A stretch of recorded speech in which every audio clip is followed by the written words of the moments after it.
Alright, sweet. Hey everybody, how you all doing? My name's Afnan. Here we go. Sorry guys. We've got two mics guys. So, my name's Afnan and this is we're two of the founders of Bindle. We're going to keep this pretty informal. This is actually our first guest lecture, so we're quite honoured to be here. But it'll be more of a discussion, so if you guys have any questions or anything, throw them to us. When we thought about this, we kind of thought we're just going to start our journey. Feel free to jump in at any point. We planned a few slides here and there, and a few bits will be kind of formal, but just jump in whenever you want. We're going to speak. Okay. I wish to jump in. The other microphone, if you can hold the two. There you are. Right. If you could actually hold the two microphone bits in one hand, that will work. Yeah, that probably makes sense. Genius. All right. Well, let's start off with our Bindle video to get you guys into the mood.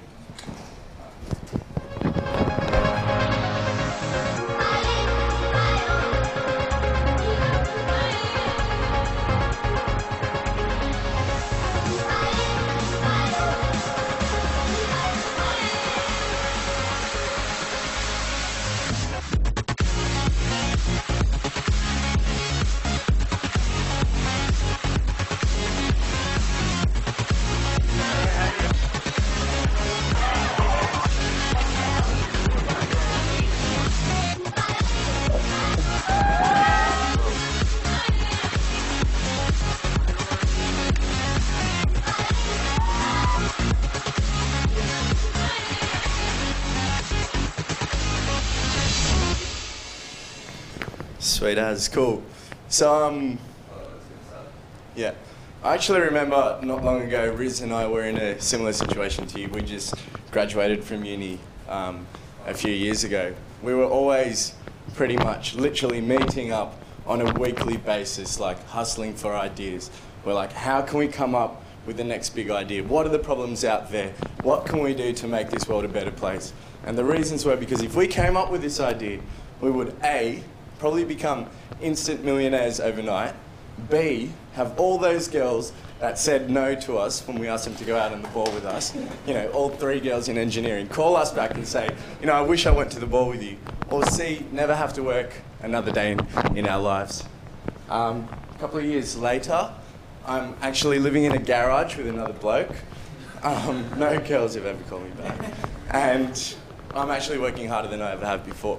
But nonetheless, it's been bloody awesome and we don't regret any of it. So today what we're going to do is basically try and give you an insight into what it's really like to try and become a tech entrepreneur.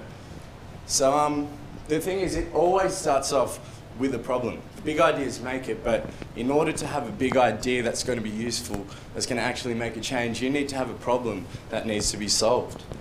So, you know, as I said before, we're always meeting up, coming up with these ideas, coming up with these problems. And this one day we're actually in the IT labs throwing whiteboard markers around at each other. And just to jump in quickly, so when he says we'd come up with ideas, we'd literally spend, you know, there was myself, Afnan, and another guy, Steve, who's one of the co-founders. We'd, you know, once a week we'd get together and just talk about, you know, new ideas, what's out there in the tech space, you know, the new app that's come out, whatever it is. And then we'd always kind of, we were quite solution driven. We're like, oh, this idea is really cool, or let's make this thing. And then, yeah, go on, tell the story. And then, yeah, so we were in the IT labs throwing whiteboard markers around at each other, and as fun as that might be, you know, after 30 minutes or so, I don't know exactly how long it was, we got a bit bored of throwing whiteboard markers around at each other. So, you know, we sat around in a circle and we asked each other, what the hell can we do tonight? Is there anything better, more fun, more exciting to do around? And we asked each other and we were like, no, we don't know anything that's going on. Normally people tell us and we're in the loop, but tonight we weren't in the loop. So like, shit, okay. So we went online, started searching, we found some websites. Out in Canberra was one of them. We found some things that were happening, but we were like, do we really want to spend $60 to go to a comedy show that we know nothing about? Is it going to be good? Is it not? No, we don't really trust it. And that was basically the problem. When you're not in the loop, you don't know what's there to do around you. And normally you trust your mates or people who've been there and done that. You're not going to trust a marketing website to tell you what's good to do. Do you want to hit up the next slide? So the thing is, once you've found a problem, the solution that you come up with has to be a better way, right? So there's no point of reinventing the wheel if it doesn't need a solution. You need to do something that's going to make it a better outcome. And I think the step before this is also, if you come up with a problem, so we come up with a problem, like it's hard to find stuff nearby that's cool to do, or when you're looking for something to do, it's difficult to find something to do essentially. But then you've got to ask yourself, hold on, and this is the hardest bit, you've got to take a step out and say, is this problem specific to me? Is this just our problem? Or does this problem really resonate with people out there? And the reason is because no matter what you do when you're developing a product, whether it be in a tech space, whether it be in any space, the product has to suit more than just yourself. It has to suit the consumer, the people out there. So there's no point going ahead and doing something if it doesn't actually address a problem for someone out there. So when we came up with the idea, the first thing was, when we came up with the problem was, we actually went and over the next few weeks started asking people, hey, what do you do when you're looking for something to do around town? Like, and we got answers like, I go on TripAdvisor, I go on Lonely Planet, I go on Out in Canberra, whatever it is, that stuff. I go on Facebook to see what events are on. And then one thing that resonated a lot was the fact that people, the majority of people were telling us, hey, I actually trust my mate telling me to go to this bar or go to this party or go to this food joint much more than a website telling me. So that was something that resonated with us. Yeah. And so, based on that feedback that we got, and based on knowing that, some of our mates are out there actually doing cool things, discovering cool things that are happening. And then there are other people just like me and just like you doing the same things, but they're just not communicating this to us. So why not create a platform or a way for people to share their discoveries wherever they are, right? And then the next step is, we want to know whether that thing is good, not from a marketing platform, but from the perspective of people like me and you. So why not let people who are at the scene rate and comment in real time about these discoveries and about these posts, so that no matter where we are, we know the best things that are happening near us. So that's essentially Bindle in a nutshell. People posting about things in real time, and in real time people rating and commenting it while they're at the scene. So the next step is, before you go out and build this concept or this vision that you've got in your mind, you have to be sure, you have to be 100% sure that the people, that the consumers, the market is actually going to be willing to adopt this product. So we invested a lot of money. Before you put in $100,000, before you put in a year and a half of your time, you want to be 100% certain that you're doing the right thing. There are a number of ways to do this. Conduct surveys, online surveys, ask people, ask your lecturers. They've got a lot of big ideas. They've had a lot of people come up to them with ideas. Search online, look for similar solutions. Just do your research. So what we did is, I was going to say, so yeah, there are a number of ways of validating your solution. And one is obviously getting feedback from people. So just ask your mates, ask your family, ask your friends, would you use this? Do you like this concept? Does it make sense to you? And then if your solution makes sense, it's likely, unless you've started something crazy new that no one's ever thought about, it's likely that someone's probably done something out there that's similar or draws on a similar concept. And it's likely that they're making money. Because if they're not, and they're not successful, then there's a reason potentially that your idea is not going to work. So you go ask your friends and family, you go ask your networks, you go do surveys, but you also look for things out there that are similar, that are potentially successful. So we looked at platforms like Foursquare, we looked at platforms like obviously TripAdvisor, Instagram, Lonely Planet, that was successful kind of sharing platforms. And that gave us validity as well. Yeah, and then you kind of optimize your product to be differentiated but still meeting the needs of your market. So to make sure that people were going to use the concept that we had, we identified who our target market were. So that's uni students, young professionals, and young travellers as well. So then what we did is we went into unis, we went to ANU, the UC, we went to Canberra Centre, we went outside workplaces, we went to George Street in Sydney to hit up all the hostels, and we conducted our survey. And we tried to do it in as objective way as possible. And I guess the response that we got was quite overwhelming. We had 9 out of 10 people, more than 9 out of 10 people on average, tell us that they would use a solution similar to Bindle to discover their surroundings. Now that's a pretty high number, so we estimate probably had about 3 out of 10 people lying to us. But nonetheless, that was positive feedback, so then we decided, you know what, we're going to actually make this happen. Bindle's a goer.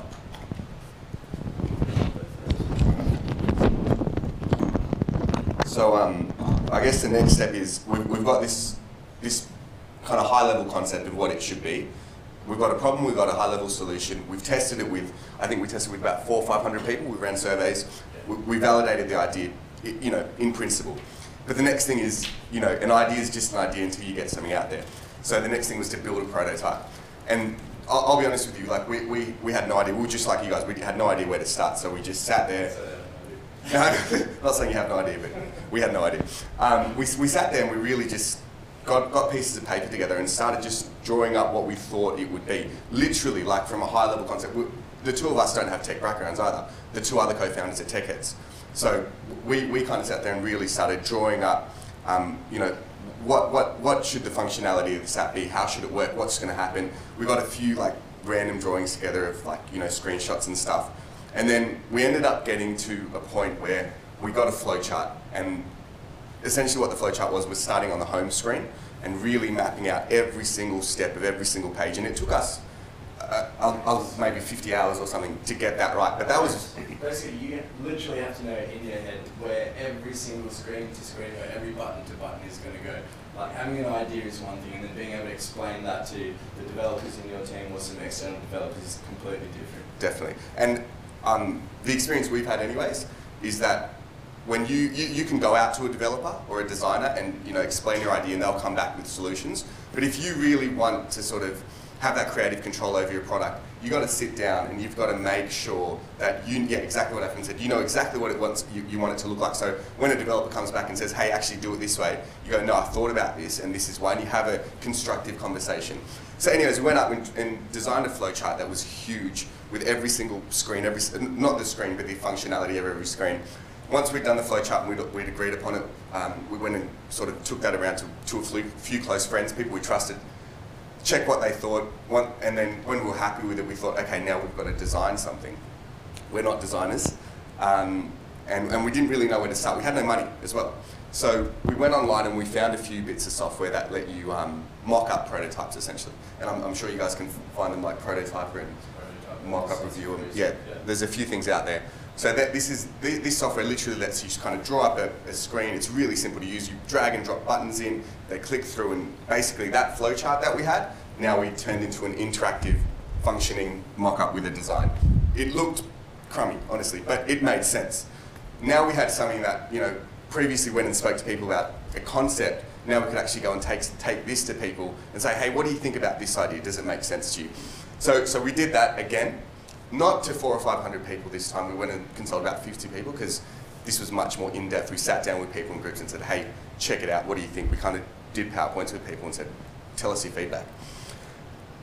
That took some time, and once we sort of got to a place where we were happy with it, we were like, sweet, I think we're ready to build what we want to build. Yep.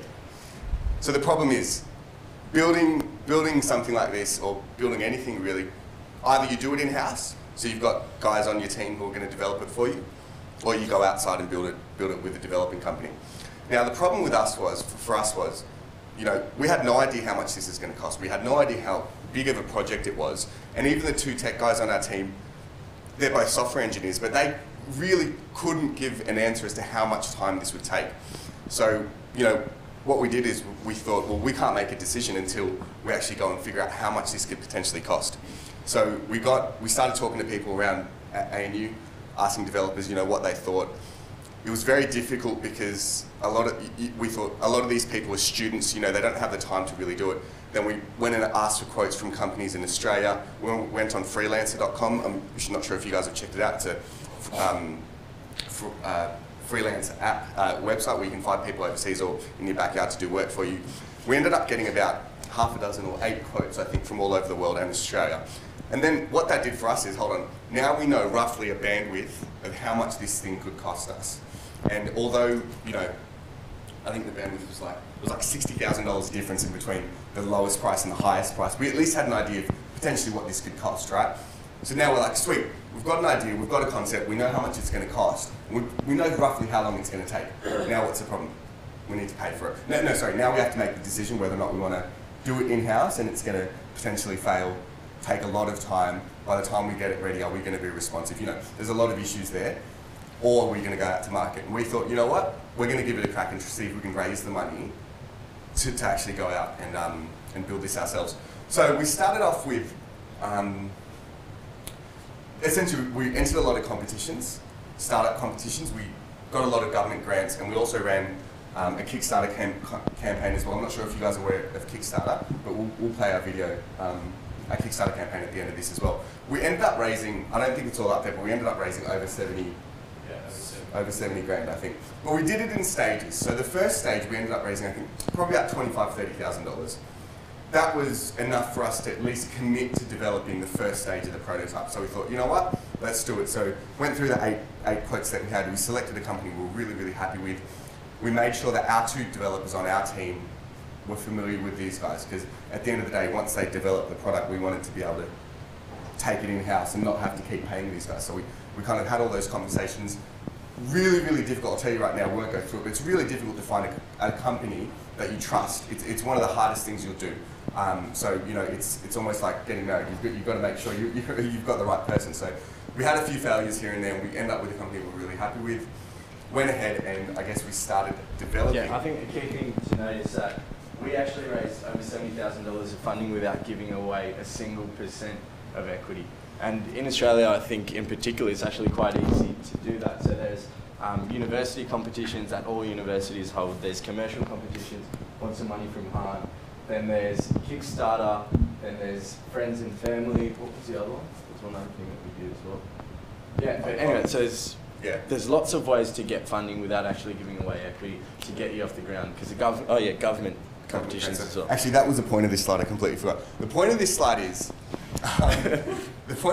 that, look, I think a lot of people get really scared of running a startup or coming up with an idea and going forward with it, because they're like, hey, I don't have the money, I don't have the resources, I have no idea how to do this. Even though I've got a cool idea, I'm not going to be able to do it. It's just too hard. Let me tell you, like, in all honesty, if you've got a concept and you go out there and try to raise the money, you can do it. And look, in Australia, it is harder than the States and it's harder than Europe because there's a lot more money there. But you can still do it, and at least you can get enough, I believe, and I'm sure obviously you believe as well, that you can get enough to at least develop a prototype. And that's all you need. Once you've got a prototype, you can prove a concept, and then you can go on to bigger rounds of money. And I guess, I'm not sure how much you guys know about startups, but the way it essentially works is you raise enough for an initial prototype, and then if it's successful, you raise more, and there's different stages of funding. And you know, if you get to the top level, you're raising, you know, $10, $15 million, but if at the bottom you're raising $10,000. So, but the point is, don't let money be a barrier, like to sort of going out there and fulfilling your dreams or whatever it is. Also, like, leverage. So you've all got friends. You're at university. You know heaps of people, different people with multiple talents. So we've got, like, our graphic design at the end of the day was done for free by a designer for the Australian Labour Party, of all places. The guy who made our video, that video was done by free by some dude who was travelling, just because they were inspired by what we were doing. They wanted to help us out. So leverage your networks, your friends, your family, anyone that you know. Don't use them, but you aren't as good as them at doing certain things, and use that to your advantage. Yeah, and I think that's a key thing about being an entrepreneur, which is being able to. An entrepreneur isn't the best at what he does. He's the best, I think, at getting the best people to help him do what he does. So you just have to be the guy who's got the concept and the idea and the drive to push through. But you don't necessarily have to know how to make an app, have to know how to make a video, have to know how to make a website even. A lot of successful entrepreneurs are non-tech people, and you know, you can do it. It's about getting out there and just pushing to sort of get to the stage where you can raise the funds and get there. I'm not sure how we're going for time, but... Do you demo? Yeah. You can do it. It's right out. Oh shit, where we missed it. I'll start again. We put this together last night. It's a quick demo of how the app works. I'm going to read this, and hopefully it makes sense. It's Friday afternoon, and Steve, who works as a consultant in the city, is clocked off work and is on his way to meet Dave, a mate of his who's just finished class, so that the two can celebrate the end of the week. On his walk over to see Dave, Steve jumps onto Bindle and takes a look at what's going on nearby. He sees a band playing nearby at the Opera House, circus performers at Hyde Park, and he sees a picture of a Burger Buster special at a local cafe that's been trending with likes from Bindle. It looks delicious, but right now Steve's not that hungry. Thankfully, Bindle allows him to add it to his bucket list. Oh, shit. I think I'm speaking too slow. Add it to his bucket list so that he can come back to it later. Finally, he notices a wine tasting bus only 500 metres away. We're about to That's the last one. That's all right. Okay. Just keep going. After tasting a few different wines, Steve and Dave decide that fun is always better with friends. Steve checks Bindle to see who's nearby and shoots off a message to Lynn. Here we come.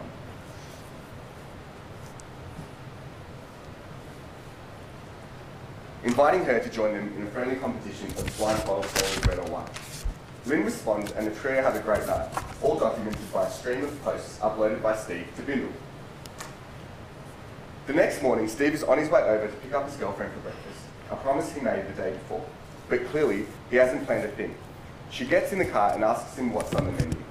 Lucky Steve's a quick thinker and he remembers the burger from the night before. Problem solved. So that's essentially a quick overview of how Bindle can help you meet new people and find things to do. Sorry, I think I completely Yeah, we screwed that up. Screwed that one up. Yeah. Okay, cool. So that was basically an overview of what Bindle is, kind of a few weeks ago from now. And now we're probably in the most important stage. So this is the stage which determines whether or not you're actually going to be successful. And it's called attaining, so we're not successful yet. It's called attaining perfect product to market fit.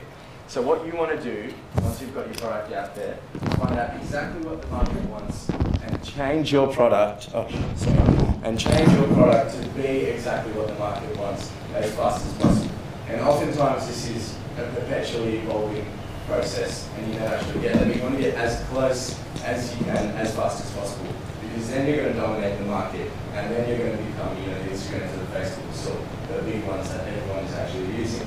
The first step to this is leveraging your beta testers. So right now we're live in the App Store, we're live in the Google Play Store, but we haven't pushed out any of our marketing content. No one really knows about Bindle, except for our mates, except for our family, except for people that we really want to get on board to give us feedback. So we've got about 600 of these beta testers, and like literally they are making this app what it is and making sure that it's so much better every single day. They're hitting us up with bugs, like obviously they're telling us this doesn't work when I press this message, half of it cuts off or the app shuts down. We need to fix all this stuff straight away and we're doing that. But in addition to that, they're giving us not random, but like creative suggestions that could improve the app. We're taking this on board and trying to build it and implement it as fast as possible.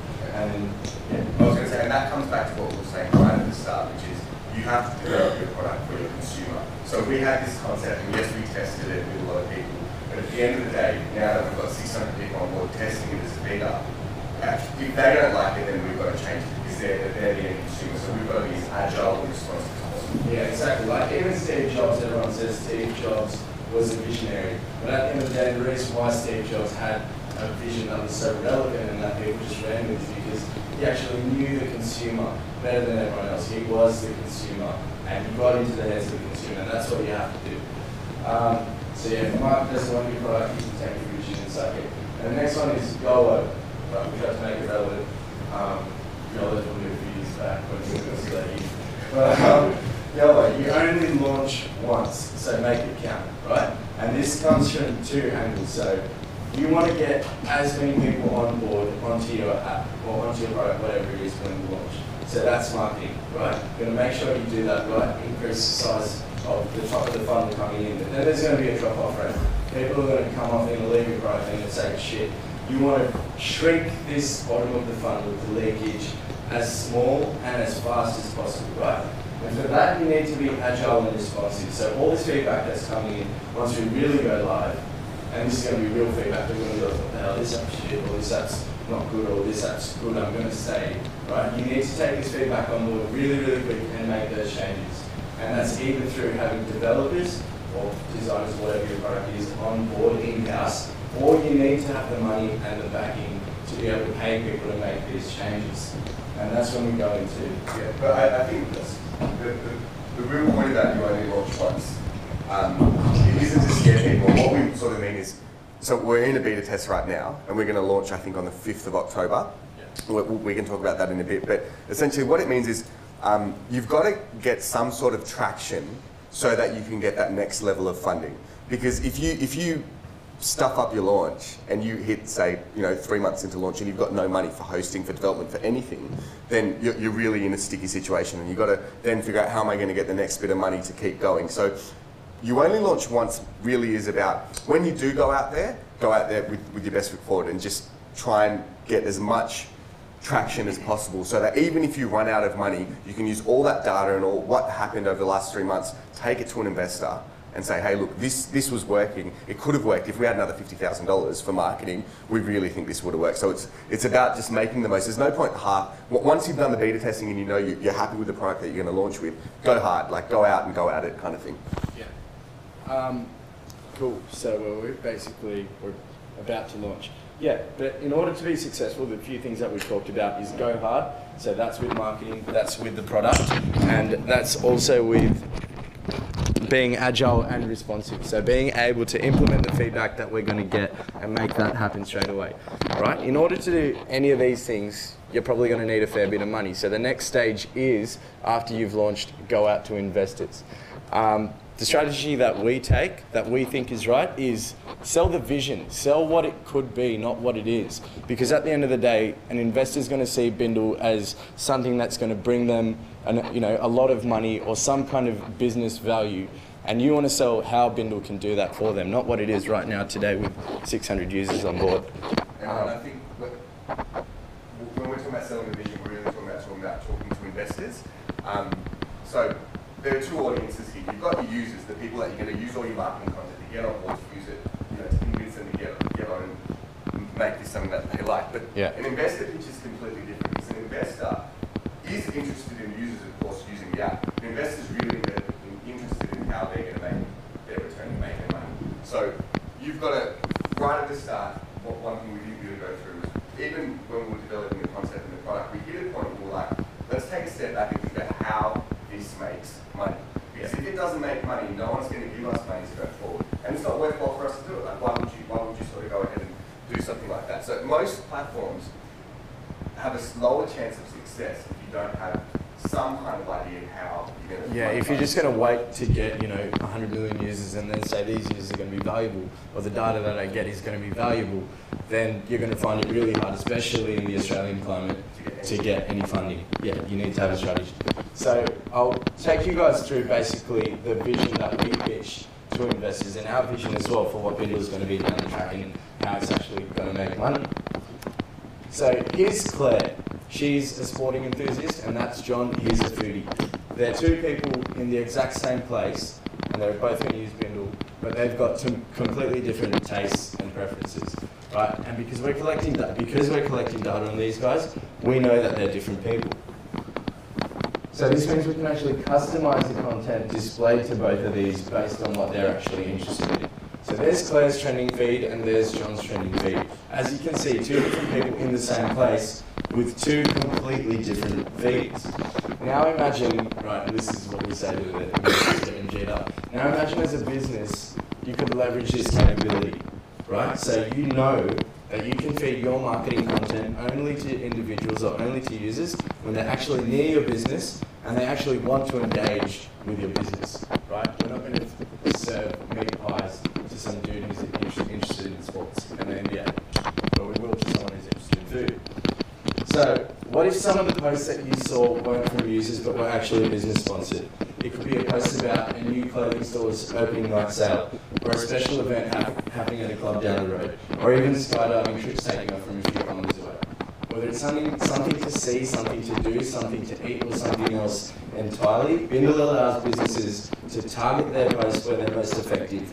And all of this in a way which actually helps you and me, the user, find the stuff that we're most interested in. And that's how we're going to use data to drive our competitive edge and to make sure we actually get money out of this thing. Sweet. Did you want to just finish off, recap it? Yeah, sure. Look, we've probably kind of rushed through a lot of these.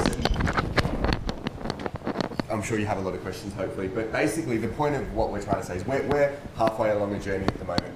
We started off literally with no idea how to do anything in this space, but we had kind of a vision and we really went through the steps, and these are really the steps we took. So we started off with identifying the problem. We went and made sure that the solution had to be a better way to what was out there. And just to elaborate on that point, the solutions that were out there were things like Foursquare. I don't know if you guys use Foursquare, Facebook obviously, even Instagram, other websites, TripAdvisor and all those things. The difference we thought with Bindle that we would bring is that you go on these applications when you're looking for something to do, what Bindle is really a social platform when you're just passively viewing that gives you content that is relevant to you, to find something to do. We went and validated the solution, built the prototype.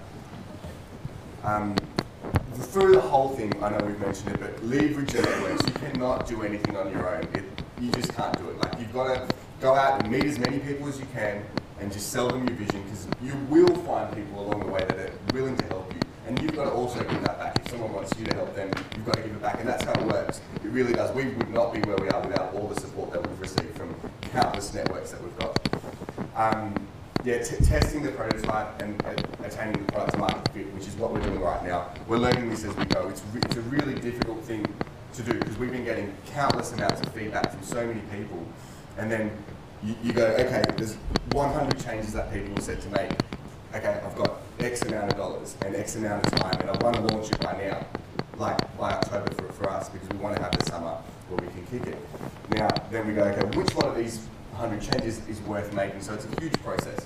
And then finally, always conscious of the fact that you've got to sell your vision to get the money on board. Look, basically, to end up, I just want to say, when you're an entrepreneur, you're not just a tech head, you're not just an accountant, you're not just you're not thinking just about money or marketing or management. You have to do everything. You have to have all of those hats on at the same time, which makes it very, very difficult. So, well, the way we came up with the solution is instead of just doing this on our own, we've got 4 people on our team with different strengths, and they bring a lot to it. We ended up actually bringing on a 5th guy as well, who had a very strong design and video capability, media capability, sorry, just to help us. So understand that you're not going to be able to do this yourself. Understand that you're going to have to do everything about running a business on your own when you have no idea. But don't let that be a barrier, because you can leverage your networks and you can push through and get to where you want to get to. And the other thing I'd like to add to what Riz said is, there's this quote going around on Instagram, and it's like talking about entrepreneurs, and it says, work a few years of your life like no one will, so you can live the rest of your life like no one can. And I think that's a bullshit quote. Like, I mean, we've been working our asses off, but as an entrepreneur, like, what you get out of it is literally just being able to make changes and seeing a vision in your head and making that a reality, like a few weeks or a few months or a few years later. And it's like every single day is actually the best day of your life. 100%, no matter what. If you're living in a garage with another dude and no girls call you, it doesn't matter. And I think the other thing is, the reward is the journey almost, in all honesty. I mean, you meet a lot of people and you sort of have this concept, and over time, a year ago we were sitting down with just some pieces of paper, and now you guys can jump on the app right now and download it. We've got 600 users on board. We've got people from overseas, like all over the world, have contacted us wanting to sort of get involved with investment. We've got a lot of people, so much has happened, and it's awesome. It is awesome, but every step along the way, it's been so difficult, but you've just got to keep pushing through and have that vision. And I definitely think it's worth the ride. So I guess just to close off, there were 3 things I was going to say. One is, I guess, if you guys want, actually no, you guys should jump onto the App Store or Google Play, download the app. We'll give you our email addresses. We'd love to get your feedback. We're going to launch officially on October 5, so before then, anything that you give us will be really, really valuable. I forgot number 2 was, but number 3, I was going to say, if there's any developers in this team and you guys are keen to help out or potentially work with us, shoot off a message. Like, we're looking for people who are good at Ruby, C#, Java, anything. If you guys are keen, we're always looking for more people to add to the team. And we'd love to answer any questions and have a discussion with you about anything. Oh yeah, we can show you our Kickstarter video as well. We got $18,000 from making this video, which our mate made for us. It basically shows you how the product has really evolved. The wise man once told me that life was about finding myself. To that end, I needed to find someone else, something else. I had to search high and low, and I had to start right then and there. I became an explorer and stepped into a new world. I was inspired by what I saw, the people I met, people who knew more about me in a few moments than most people did over a lifetime. I became a tour guide in a foreign place that I didn't really know but would happily call home. I searched for love, I fell in love, and then I lost the love of my life. At the end of it all, I looked in the mirror. That wise man was now me. I'd finally found myself. My journey was an adventure, my own story. I made new friends, created new memories, and those memories, they are who I am, and they will last with me forever.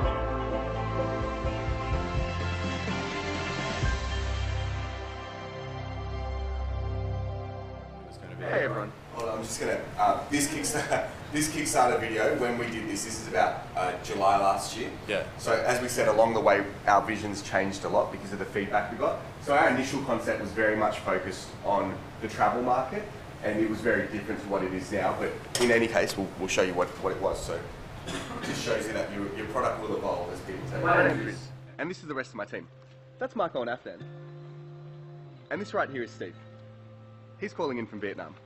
Between us, we've travelled to 42 countries around the world. And what we remember most fondly are those unbelievable people we've met along the way and discovering those spontaneous hidden gems that no travel guide could ever tell me about. We believe it's all about connecting with the people and places right then and there.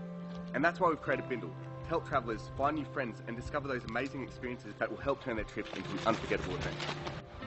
Bindle's a mobile app that we've been working on for some time now.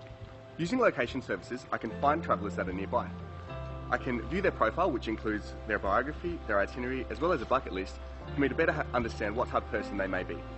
If I share something in common or just want to hang out with someone different, I can easily shoot off a message and see where this adventure takes me. Bindle also offers a first-of-its-kind travel guide that is rated and generated by users in real time.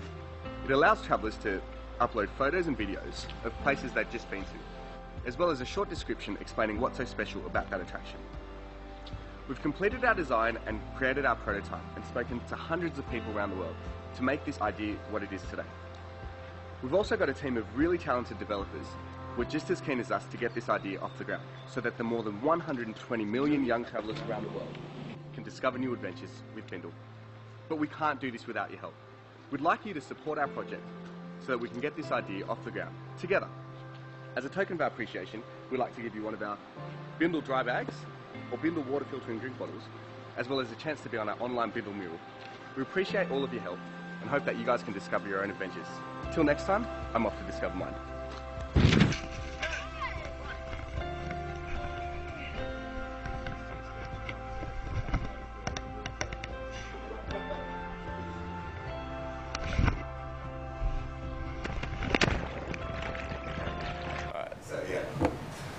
So that gives you an idea of what it was. It's obviously very different. But anyways, look, open to questions. Yeah. Thank you.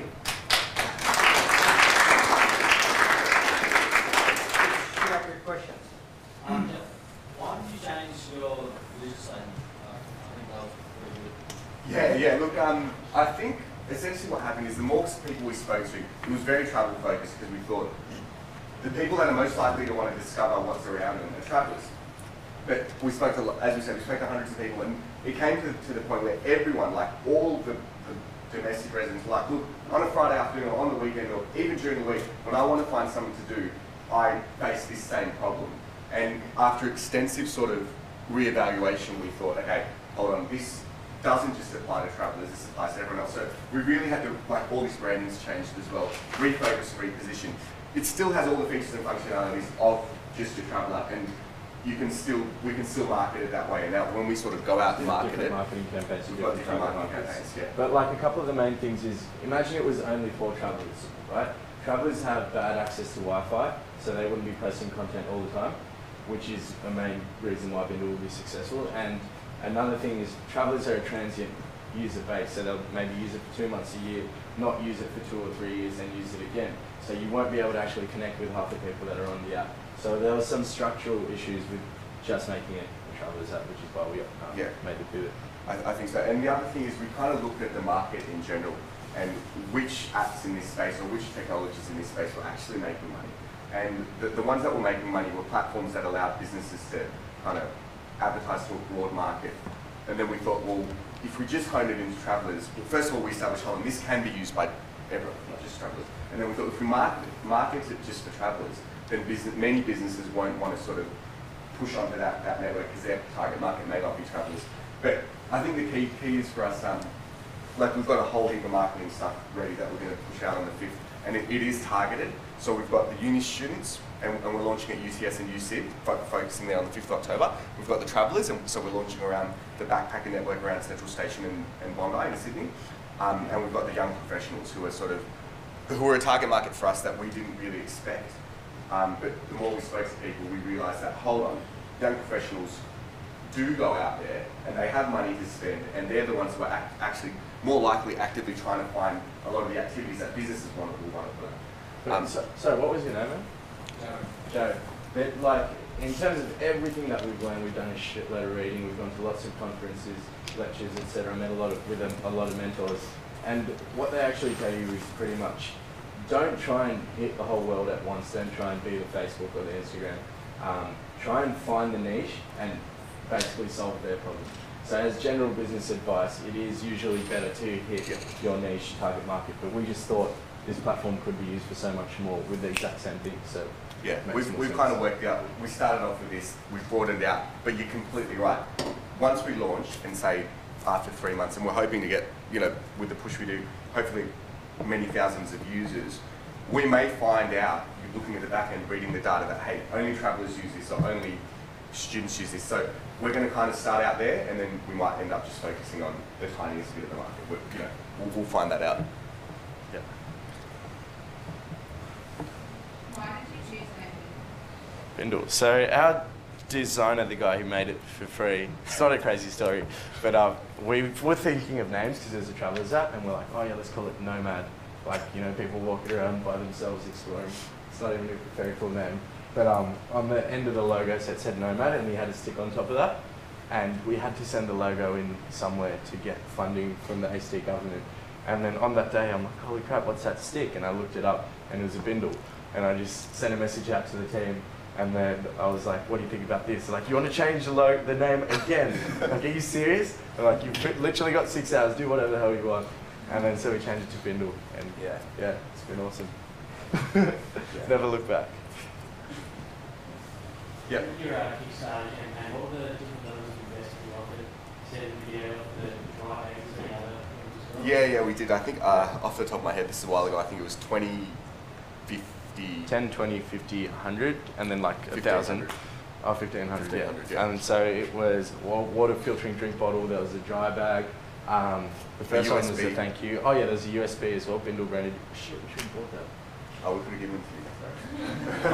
So, and then like beta tester access before it came out was another one, and then there was one more. There was the opportunity to have your, I think it was your photo on a Bindle mural, which we're going to use for launch. So we could actually, all those prizes we've given out, and that was a huge validation for us. Like we raised over $18,000 from, friends and family at randoms as well, and we got. Through this thing, we got exposure like in New York, in Europe, all through Australia. We got write-ups about us. We had the CEO of Tinder give us a call. We met with him, not met with him, we spoke to him on the phone. He looked at he saw it as a dating app for travellers. We told him to go away. So like that's validation in itself. So that's why I do think that crowdfunding platforms are really good, because your friends might just say that's a good idea because they're your mates, but if randoms are willing to say it's a good idea, then you potentially have something. Yeah.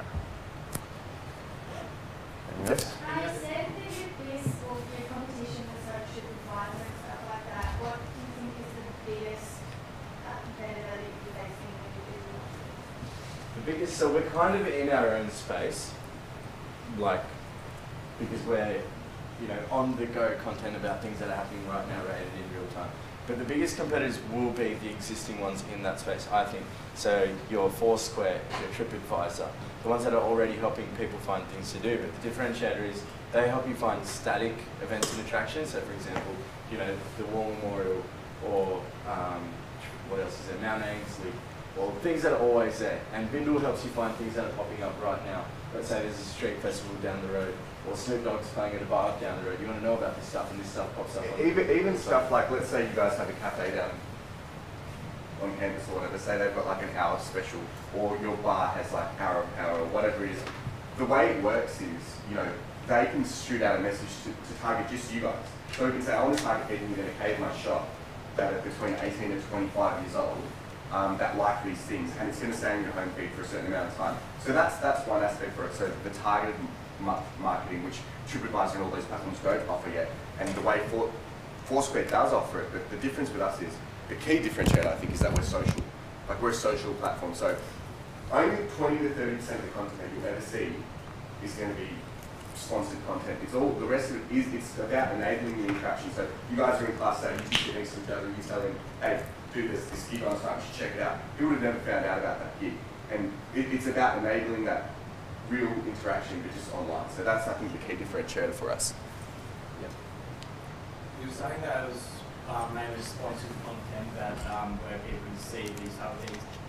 I don't know if I'm missing or not, but could that individual upload their own personal experience or the place that isn't currently sponsored on the app? So if you went to a cafe that they don't know about Bindle, but you think your friends will like, yeah, you can post, they can upload that, and that's basically the vision that we have is literally everyone, all you guys in the room, posting about things that interest you, right? And then also, let's say there's 10 businesses around here, they're also posting about their business. But then the power is not in the hands of the business.